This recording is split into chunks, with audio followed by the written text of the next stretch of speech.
kabajamtoota fi hordoftoota fedhii shawaa jalatti argamtan hundumti keessanuu lammii koo kan biyya keessaa kan biyya alaa akkam jirtu nagaa qabdu ani obboleetti keessanii nagaan qabaa galanni waaqayyoof haa ulfaatu sinillee akka nagaa qabaattanii abdiin qabaa nageenyi koo kan kabajaa kan jaalalaa ta'uudhaaf bakkaa fi iddoo jirtanitti dursee sinaa ga'u jechuudhaanii abdii guddaan qaba. Siniin jechuun jaalattaa obboleeyyan kiyyaa egaa har'a waan isinii qabadhee dhufe tokkotu jira wanta ajaa'ibaa wanta baay'ee nama dinqisiisu tokkodha jechuudha. Kun immoo wanti fedhiin har'aa akkatti nama dinqisiisu qabattee dhufte kuni maal jettanii na eeguuf maaltu waan ta'eef egaa obboleeyyan keenya yeroo baay'ee hundi keenya kaayyoo keenya galmaan hin geenyu kaayyoo keenya galmaan ga'uudhaaf yeroo taanu duubatti deebina. Wanti kaayyoo keenya irraa immoo duubatti hin deebisu maalidha jettanii yaaddanii beektu yaaddanii hin beektan ta'uu danda'a. Yeroo baay'ee jecha namaaf duubatti deebina. Kaayyoo jiru kaayyeeffannu dursinee otoo ofiin hin mari'atiin namaan mari'anna. Kaayyoo kee galmaan ga'uudhaaf namaan mari'achuun barbaachisu. Yeroo baay'ee yookiin obboleessa yookiin hiriyaa ofiitti yookiin beeksisa ofiitti iyyuu himuun hin barbaachisu jechuudha. Kaayyoo kee galmaan ga'uu yoo feete beeksisni kee sitti hin gaddu obbolaan kee siif gammada malee sitti hin gaddu. Garuu kaayyoo kee galmaan ga'eetii hojiidhaan agarsiisiti gaafa sana isaan jiru si gammadu jechuudha.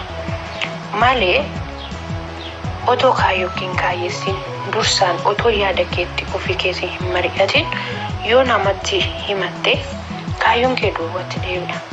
Yeroo baay'ee immoo kaayyoo kee dheerattee yeroo deemtu yeroo bara dhufu kanarranii jira bara naasan jira bara dhufachan jira jettee kaayyoo kee sanaaf otoo xaaltu otoo hojjettu bara dhufu sana geesse kaayyoon kee galma ga'uu dhiisuu dhabuu mala.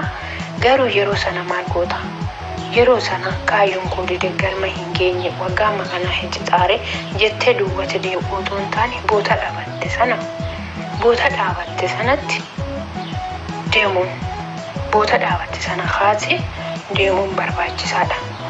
Waan ta'eef obboleeyyan keenya yeroo baay'ee hin kufinaa duubatti deebinaa akka dhalannetti maaf hafnaa maaf yaada hin geeddaranii maaf hin guddanne guddina dhabuun yaada geeddarachuu dhabuu keenya koo umuriidhaan guddanne malee yaadni keenya yeroo baay'ee xiqqaatatu jira.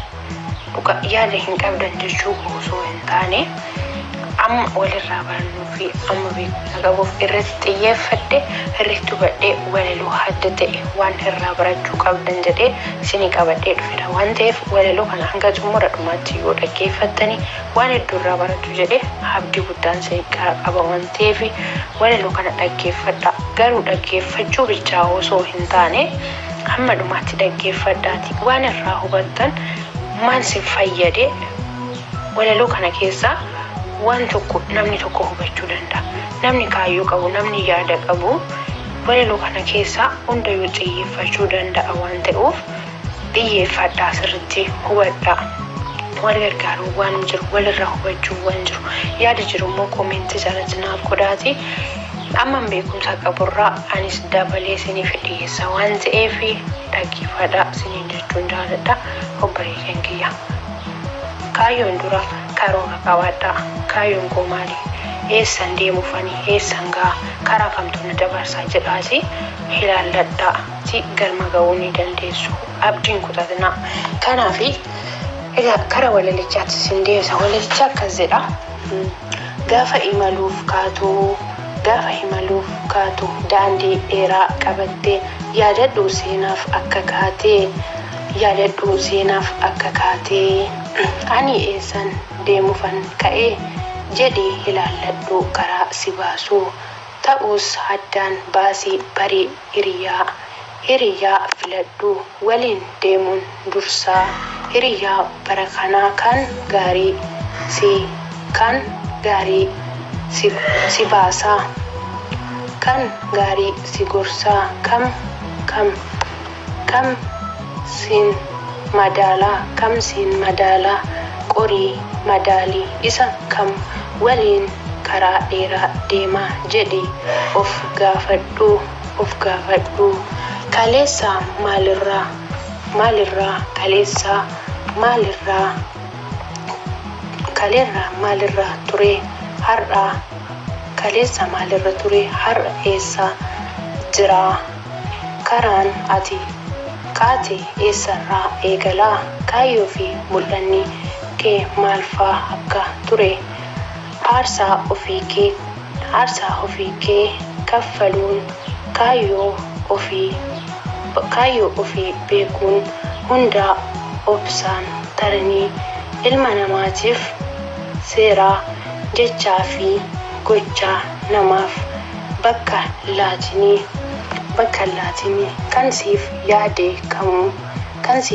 kamuu duubee kee waan duubee kee hundaa si yaada taananii waamee sittaa himuu dogongorri kan kee tarii kan si jabeessuu gochi namaa kamuu ammallee sin cabsuu kaayyoo kee mul'anni bakka guddaa laadhu galma kee osoo hin ga'in hin taa'inii dhadhaabadhu fiiguu dandeenyaan karaan daandiin sitti dheerattee yoo qabaattellee gufuu icciitii mati keenyayyuu rakkatan malee hin dhufuu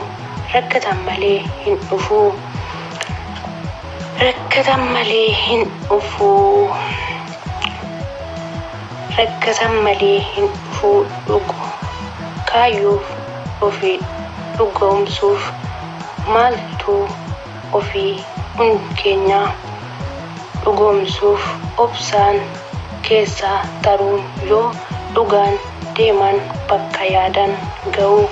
Obboleeyyan koo egaa wanta kana irraa baratan jedhee abdiin qabaa. Walaloo kana sirriitti xiyyeeffadhaa, sirriitti hubadhaa isiniin jechuun jaaladha. Dogongora jirummoo koomentiidhaaf nuuf ka'a. Balleessaa hin qabaadhee bira hin darbinaa na gorsaayii wanta jiru isiniin sirreessaa isiniin jechuun jaaladha obboleeyyan kiyya. Egaa akka irraa baratan abdiin qabaa. Kaayyoo keessaniif bakka guddaa laadhaa obsaan waan hunda dabarsaa wanti hundi